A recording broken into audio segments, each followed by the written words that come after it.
10 y 11 minutos. Abrimos sección de misterio. Venga, estás encantado. Encantado están los oyentes, encantado estás tú, ¿eh? Sí, yo estoy como un niño pequeño, Juan Carlos.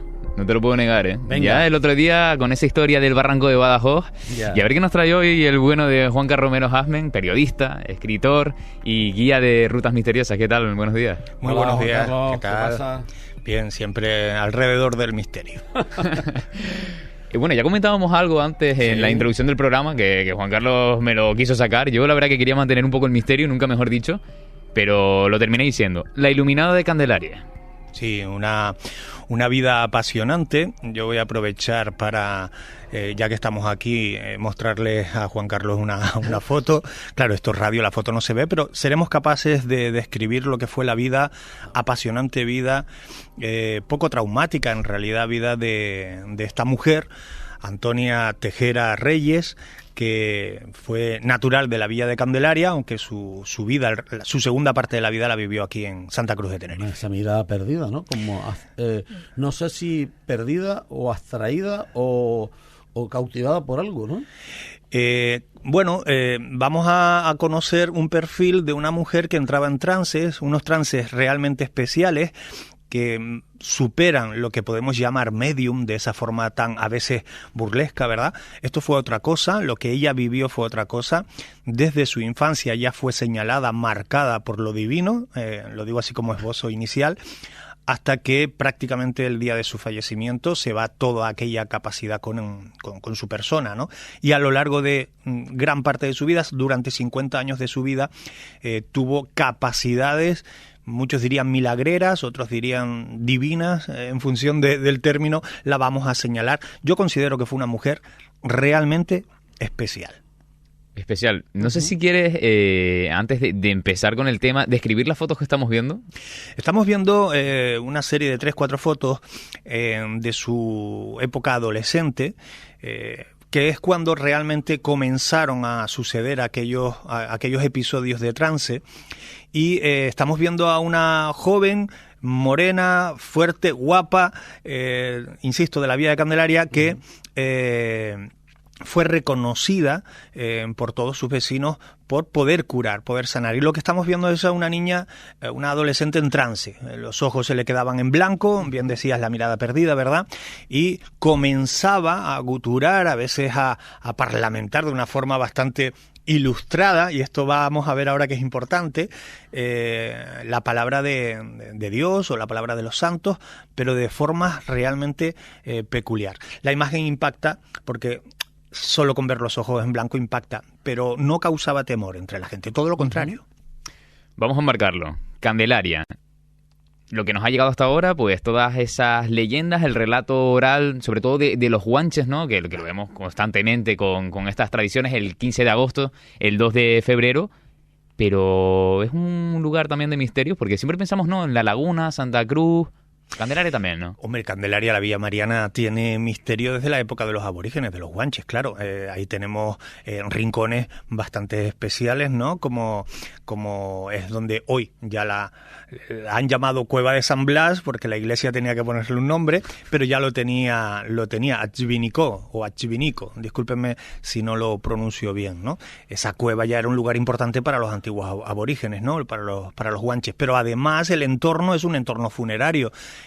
Ahí hay algunos episodios que dan para mucho, de restos funerarios regados por toda esa zona, que todavía permanecen, incluso debajo de la propia basílica. La basílica está asentada, la actual, sobre un antiguo cementerio. Y los restos funerarios que no pudieron ser clasificados... ¿Cementerio guanche o...? No, cementerio nuestro, vamos a decir. Sí, bueno, no, quiero decir más contemporáneo. Claro, es que no sé cuándo se construyó la basílica. A mitad en los años 50. Ah, bueno. Esta basílica, Vale, claro, vale, anteriormente no. estaba el convento dominico, efectivamente. Vale, no, es que costumbre era cuando hacían una ermita o una iglesia, Sí. lo hacían sobre los asentamientos de los guanches para... Aquí también se hizo eso, sí. Yo estoy viniendo a épocas más Sí. digamos, cercanas, pero efectivamente se solapaba todo aquello. Bueno, la basílica está sobre ese antiguo cementerio y los restos que no pudieron ser, digamos, exhumados y catalogados, permanecen allí, pero en un lugar muy concreto. No están como en otros templos en el suelo, ahí debajo, sino que se depositaron en los pilares de la basílica. Las columnas anchas columnas de la basílica tienen el relleno de parte, son restos humanos, ¿no? Digo, es un lugar especial y sobre todo el poder de convocatoria de Fe Mariana, que es el entorno en el que nace, crece nuestra protagonista Antonia Tejera. Antonia Tejera Reyes. Vemos las fotos, ya ahí tiene una edad algo más avanzada. Esto ocurrió prácticamente ayer, ¿no, Juan Carlos? Como solemos decir aquí en la radio, pero ¿cómo fue su infancia? Pues su infancia fue como la de todos los niños de la época, con familias de necesidades. Hemos vivido sumidos en la pobreza. En Canarias esto ha estado muy marcado durante muchísimas décadas y ella no era diferente, vivía en ese entorno humilde, ¿no? Pero no faltaba nada para hacerla feliz. En ese entorno comienza los primeros años de Antonia. Cuando está el punto de inflexión y empezamos a señalarla de algún modo, o alguien empieza a prestarle atención más allá de una niña. Cuando está en edad de catequesis, cuando está en la edad para recibir la catequesis, acude a los dominicos, que siempre estuvieron allí, y en un momento dado el fraile que estaba dando las catequesis tiene que ausentarse. Y le dice a Antonia, tú que eres la mayor, encárgate de que estos no se me desmadren y cuídame el rebaño, ¿no? Se va el fraile y cuentan en las crónicas que al regresar el fraile desde el pasillo escucha una voz docta, una voz dulce, infantil, pero que está impartiendo catequesis de forma magistral. Él se acerca a los zorros, ¿verdad? Se asoma allá a la puerta y ve que es la propia Antonia que, sin ningún tipo de base, ni sabía leer ni escribir prácticamente, no lo supo en su vida, estaba impartiendo catequesis y en ese momento, dice el fraile, un rayo de sol se proyectó por la ventana y, estas son las crónicas, y la iluminó. Y los niños, en plan burlesco, porque el fraile dijo, Antonia, estás iluminada. Y los niños empezaron a decirle la iluminada, y se quedó como la iluminada de Candelaria a partir de esa edad. Lo que no se sabía es que cuando llegaba la adolescencia, pocos años después, comienza a sufrir, no es la palabra, a sentir, a padecer, a veces sí, a tener capacidades de sanación mediúmnicas y otras. Capacidades parapsicológicas, dirían los modernos. Ya. Antes no se decía eso. ¿Y cuáles son sus obras, sus referencias recogidas en las crónicas? Mira, lo importante, porque, insisto, vuelvo a lo de las imágenes, hemos visto imágenes donde está rodeada de cientos y cientos de personas, escoltadas por parejas de la Guardia Civil, para que pudiese transitar por las calles, porque la gente se amontonaba para verla. ¿Para ver qué? Bueno, Antonia en esos primeros episodios de adolescencia empieza a sufrir trances. Hay que la llama medium, saorina o pitonisa. A mí me da igual los términos, por muy despectivos que los quieran poner. Era una mujer con capacidades de entrar en conexión con algo. ¿Con qué? Bueno, al principio entraba en un estado de sueño, se dejaba dormir, y en ese estado de trance medio sueño, ella empezaba a transmitir mensajes que le llegaban a través de lo que lo hemos visto en las películas, ¿no? Para que la gente lo pueda entender, pero que la parapsicología lo llama clariaudiencia, que es recibir unos mensajes sonoros y a través de esos mensajes predecir el futuro. Ya. Claro, eso me lo cuentas hoy, en el año 2024 que estamos ya, y personalmente, automáticamente, siempre empiezo pensando que es estafa, luego me tendrás que demostrar lo contrario, pero en ese contexto social de principios del siglo pasado, no solo no se pensaba que fuese una estafa, sino se creía que era señal de Dios, que estaba señalada. ¿Por qué? Porque esos mensajes venían, según ella, por parte de la Virgen de Candelaria, el mismísimo Jesús, y algunos santos hablaban a través de ella, como San Pedro, Santa Juana de Arco, Santa Teresa de Jesús. Hablaban a través de ella y transmitían un mensaje a través de su boca. Claro, no sabía leer ni escribir. Y ese tipo de frases de parlamentos tan cultos, ¿de dónde lo sacaba esta niña, no? Es verdad que muchos de esos mensajes, yo he tenido la ocasión de escuchar algunos, son inconexos. Muchos, ¿no? Parece que no tienen sentido, pero son palabras cultas, ¿no? Son mensajes crípticos, ¿eh? Uh-huh. Claro, eso empieza a atraer a la gente hasta ese lugar, y ya la gente, además de ir a ver el show, ¿verdad?, pedía, oye, que tengo esta dolencia, que a mi hijo le pasa esto, y ella empieza a sanar. Fíjate que los primeros episodios Los primeros años era entrando en un sueño aletargado, pero eso fue posteriormente a más. O sea, que sacaba rédito económico también de eso, ¿o No. ¿No? Uy, yo soy muy rotundo aquí. Claro, esto es importante, porque hoy se anuncian en vallas publicitarias la autopista, Sí. así que no me lo creo, claro, directamente yo no, ¿verdad? Pero esta mujer no solo no pedía, sino que hay algunos episodios, claro, los episodios épicos los cuentan quienes la quieren, ¿no? Y así Claro. son de épicos. Episodios donde se dice que no solo no cobraba, sino que daba, porque muchas veces le llevaba gente más pobre que ella, y daba lástima y pena, y no cobraba. Dicho lo cual, la gente siempre le dejaba. Esto es un poco, lo hemos visto siempre con las rezadoras, santiguadoras Sí. aquí, ¿no? La voluntad, se dice, ¿no? Y bueno, pues la voluntad la deja ahí en el cenicero a la entrada de la casa y lo que caiga, ¿no? Esta mujer vivió en la humildad toda su vida. Incluso después de haber dejado Candelaria y de mayor viviendo aquí en la capital, en Santa Cruz, esta mujer siempre fue humilde. No. Y mira que después de haberse venido a Santa Cruz, ya de mayor podía haberlo rentabilizado, porque ya le cogió una etapa en la que podía haber sacado un dinerito de esa época. Yo recuerdo en los años 80-90 como había gente que tenía buenos coches simplemente por hacer cosas parecidas, ¿no? Ella no. Ella hasta el año 1983, que es cuando fallece, un 15 de agosto de 1983, casualidad o no, coincide, ¿no? Es cuando esta mujer fallece, ¿no? Ella se ponía delante de la gente, entraba en trance, esto ya fue posterior, ya no necesitaba el sueño. Uh-huh. Se le quedaban los ojos en blanco y ella contaba después cómo detrás de esa persona a la que quería curar se proyectaba una pizarra en el aire, una especie de pizarra con un montón de palabras que ella no sabía leer siendo consciente, pero que ahí las leía. Y esos mensajes eran, digamos, las oraciones o las proclamas que esos santos traían para poderlo curar o sanar, ¿no?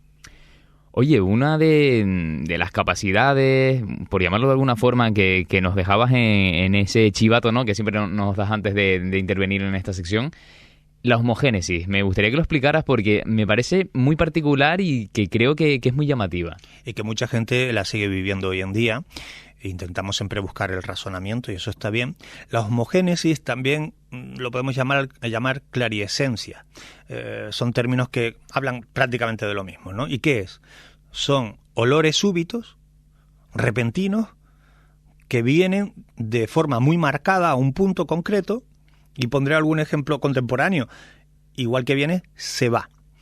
Esos olores súbitos, efectivamente y evidentemente hay que descartar que no sea una posibilidad, pues a ver, si hueles a huevo podrido, no pienses en el demonio, que a lo mejor la cantarilla que tienes ahí fuera de la calle está mal, ¿no? Descartando este tipo de cosas y poniéndonos serios, es que a veces esto ocurre a personas que huelen el perfume de su difunta madre y de repente de forma súbita le aparece ese olor repentino en una estancia o en un lugar muy concreto.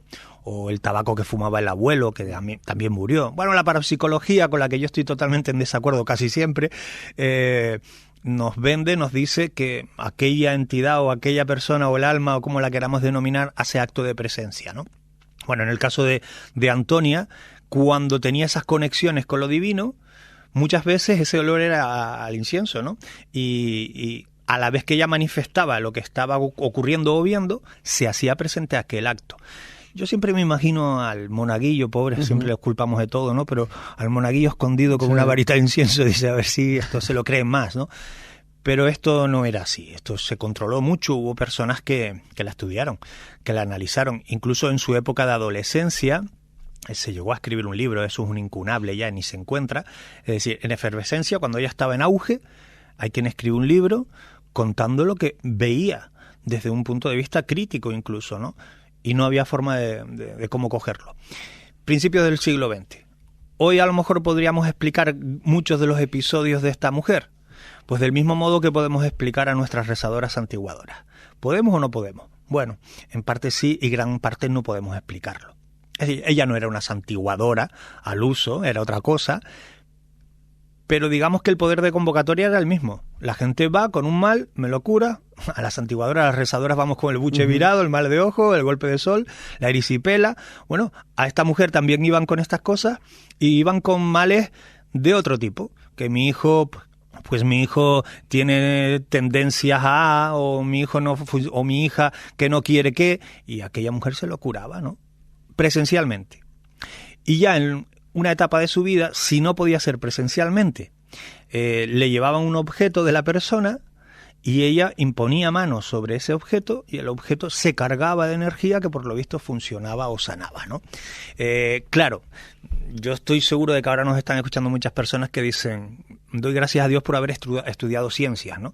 Pues yo le felicito, claro que sí, y ya que estudió ciencia, por favor, explíquenos por qué se producen estas cosas que están sin explicación muchas veces, si la ciencia está para dar respuesta. La Iluminada de Candelaria, ¿tenemos otros casos en la isla que se puedan asemejar un poco pues a este ídolo de masas como tal? Porque es verdad que hay tradición de santeras, de curanderas, pero que estén así tan marcados y que haya levantado pasiones.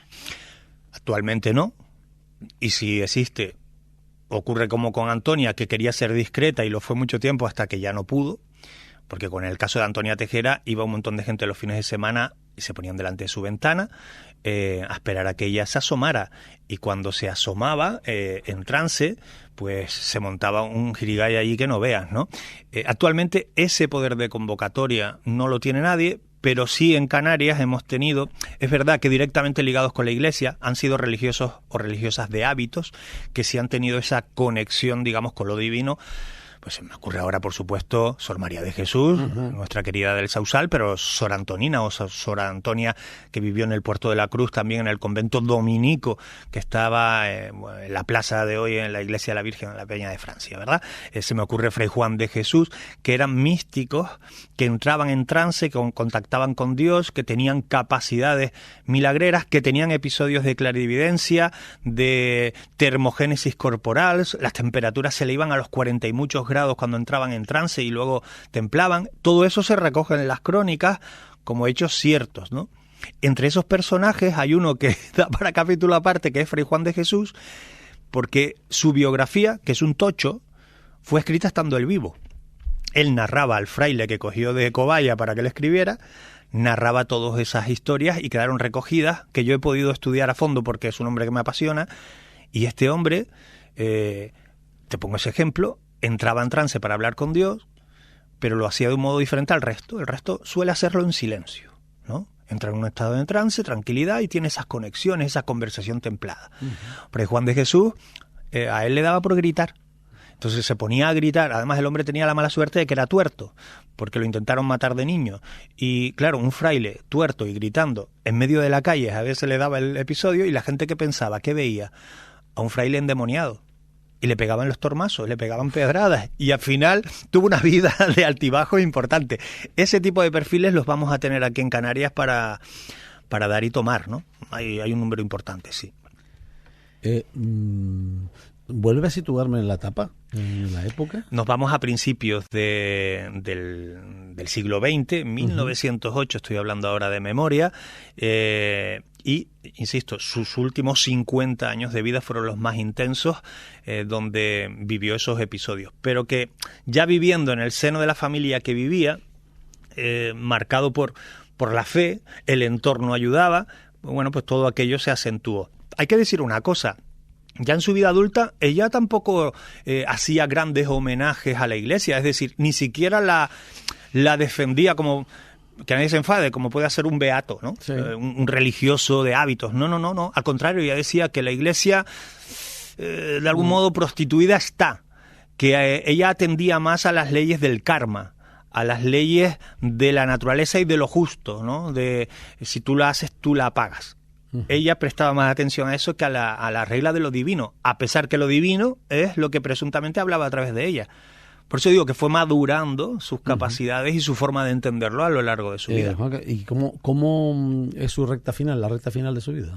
Lo más tranquila, o sea, lo más normal posible. Ya quisiera yo. Es decir, ella se viene para Santa Cruz, ella estuvo casada con un extranjero, tuvo 2 hijas. Yo pude hablar con uno de sus yernos, que es quien me da muchísima información. ¿Qué cuenta? ¿Qué contaba? Pues nada malo. Mira que un yerno que hable bien de su suegra. Pues eso sí que preocupa, si tenía poder, a lo mejor estaba el yerno cojonado. Sí. No, a ver, yo hablé con él cuando ya ella había fallecido, con lo cual todavía podía, pero no, habló cosas este hombre me contó cosas muy bonitas de ella y sobre todo incidió en algo, que estuvo una vida lo más normal. Yo no usaría la palabra mediocre porque en este caso no podemos, pero lo más normal, lo más habitual posible. Es decir, tuvo una vida de ya mujer mayor, con su familia, rodeándose. Pero seguía viviendo estos episodios. Ya por último, aquello empezó a quedar atrás, ¿no? Los vivió durante 50 años, vivió, pues fíjate, desde el 1908 a 1983. Yo, como soy de letras puras, el cálculo de memoria así de cabeza no lo hago, pero son muchos años, ¿no? 70 y largos, ¿no? 83. 83, pues fíjate. Bueno, claro. ¿Cuándo se produce el fallecimiento? En el año 83, el 15 de agosto de 1983. Y eso fue el otro día. Para nosotros. Hombre, claro. Sí. Para nosotros, no para los pollos esto. Pero ¿y cuál es la reacción mediática? Ese año empiezo a trabajar como profesional, pero ninguna. Yo estaba en otra cosa. Ninguna.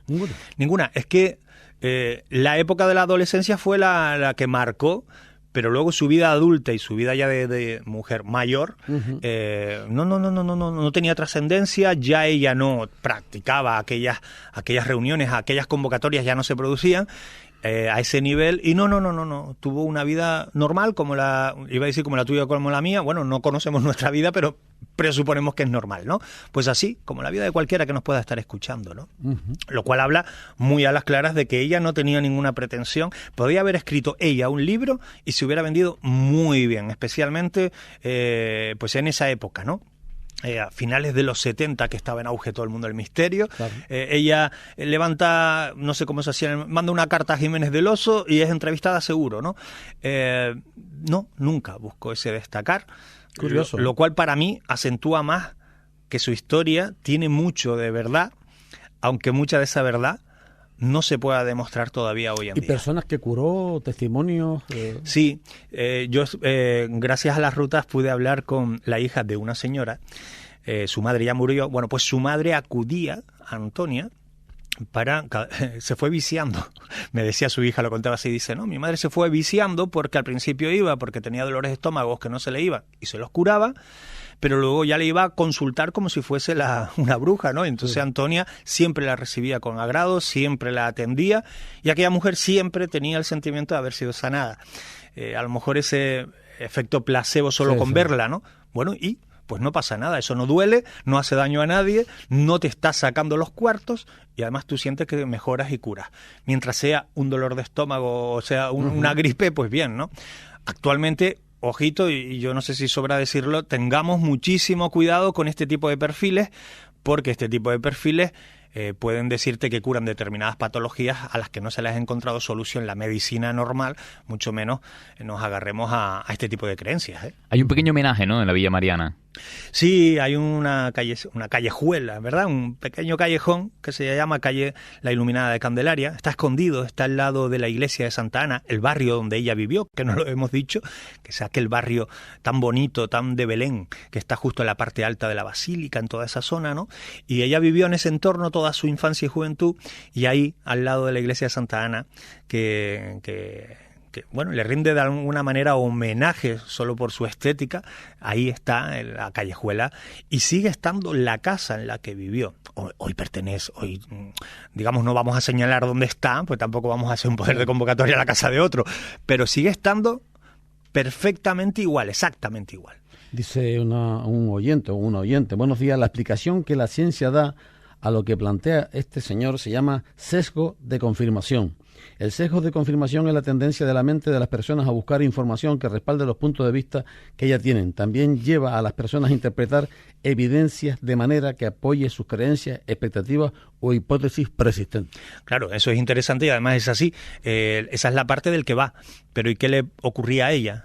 ¿Por qué entraba en ese tipo de trance y por qué era capaz de hablar con un vocabulario que ella desconocía porque desconocía la lectura y la escritura de forma, digamos, mínima, ¿no? O sea, esa segunda parte es la que realmente necesita explicación, porque si logramos explicar qué le pasaba, vamos a saber explicar todo lo demás. Ahora, explicar lo que pasa al que acude a ella, sí, claro que la ciencia lo ha explicado, ¿no? Está ese efecto, ¿no? Juan Carlos Romero Jazmén, ruta en Candelaria, pero este fin de semana, quien quiera ir a una de tus rutas misteriosas, ¿dónde va a poder ir? ¿Te vi en la ruta, puede ser? ¿Sí? Es posible. Y también es posible que yo no te haya visto a ti, porque a mí se me quedan los ojos en blanco cuando estoy en la ruta. Ya, a ver, trabajo. No, pero no por desagradable, sino porque no veo a nadie. Ya, no, claro, si estás hablando, muchas veces la gente piensa cuando estás hablando públicamente, que estás mirando para alguien en particular o tal, estás haciendo un barrido y no estás viendo a nadie, estás hablándole a la masa. Exacto. No, pero te vi en las redes, ¿no? Te vi con el falasterio, ¿puede ser? O con el mausoleo. Mausoleo. Sí, de la Quinta Roja, ¿no? Ese mausoleo, que es un lugar imponente, son los jardines, ¿verdad? Sí. Los jardines Victoria, que invito a que visiten. Tienen unas connotaciones masónicas brutales, es único en Europa, sin duda, y ese mausoleo ha sido motivo de muchas historias y leyendas. ¿Quién es el autor? Eso se manda a construir cuando el hijo de la marquesa, doña Sebastiana, el hijo fallece, el hijo era masón, y ante una afrenta que hubo con la iglesia, porque le negaron cristiana sepultura a este buen hombre, aún siendo cristiano, pero masón, que no tiene nada que ver, pues ella dice, no me lo quieres enterrar en el cementerio, no te preocupes, que yo en mi terreno monto donde enterrarlo. Y lo hizo en la parte más alta, para que desde todos los conventos, órdenes religiosas de la Orotava pudieran verlo y recordaran aquella ofensa que había tenido con esta familia tan ilustre. Finalmente ahí nunca hubo un cuerpo difunto, nunca se inauguró, vamos a decirlo así, ¿no? Vale. O sea que este fin de semana, quien quiera, el domingo, ¿no? Si no me equivoco. El domingo la Orotava, sí, porque la laguna ya esta noche está full. Mañana hay fuegos y todo, es decir, este es un fin de semana de holgorio, ¿eh? Esta noche hay un tajaraste extraordinario. Masivo de esto, de récord Guinness. Va Puchi y todo. Que por cierto, donde la gente se come el pinchito de carne, ahí detrás también pasa algo. Ahí lo dejamos, ¿no? Sí. Un poco el misterio. Qué malo eres, ¿eh? No, pero bueno, no, me refiero a la leyenda, no a lo que hay ahora. No, es que ahora hay un tanatorio. No, pero no tiene que ver. No me refiero a eso, no me refiero a eso, que conste. Que puede parecer que está conectado. Se manda un momento, Andes, viven. Un día hablamos del cementerio que hubo ahí, si tú quieres, y hablamos de quién está ahí enterrada, presuntamente. Pero no tiene nada que ver con el tanatorio. No, por supuesto. Ni con los pinchitos. Ay, mi madre. Bueno, muchas gracias, amigo. Buen fin de semana. Hasta la próxima semana. 10:39, seguimos.